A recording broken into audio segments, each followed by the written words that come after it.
పొద్దుగూకులు ఆ అమ్మాయి కళ్ళలోకి వస్తున్నట్టు వీడికి అది పైపెచ్చి చెబుతాడు, అమ్మాయి కళ్ళలోకి వస్తుందే, కనిపిస్తుంది, దేవుని చిత్తం అట్టుంది. పొద్దుగూకులు ఊగిస్తే కనపడక ఏం చేసిద్ది అబ్బాయి? పొద్దుగూకులు ఆ అమ్మాయిని చూస్తున్నావు, బ్రష్ చేస్తా అమ్మాయిని చూస్తున్నావు, వెళ్ళేటప్పుడు వచ్చేటప్పుడు చూస్తుంటే కళ్ళలోకి వచ్చింది, ఇది దేవుడు చూపించాడని ఇది ఒక పేరు. నువ్వెన్నడో చూడకూడనటువంటి అమ్మాయిని దేవుడు చూపిస్తే దేవుడు చూపిస్తాడు. ఈ అమ్మాయిలు కూడా మామూలు ముదురులు కాదు. ఇక్కడికి వస్తే ఎంత భక్తులో. ఇక్కడ కాదమ్మా తగ్గింపు, ఇక్కడ కాదమ్మా పవిత్రత. ఇక్కడ ఎవడైనా పవిత్రంగానే ఉంటాడు. తాగుబోతుడు వచ్చి కూడా ఇక్కడ చెప్పులు ఇడిచి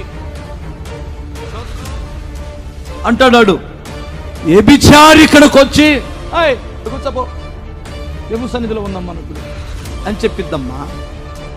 నువ్వు ఉద్యోగం చేస్తున్నావే, పనికెళ్ళావే, వ్యాపారం, అప్పుడమ్మా నీ భక్తి. తల్లే, అర్థమవుతుందా భక్తురాలా?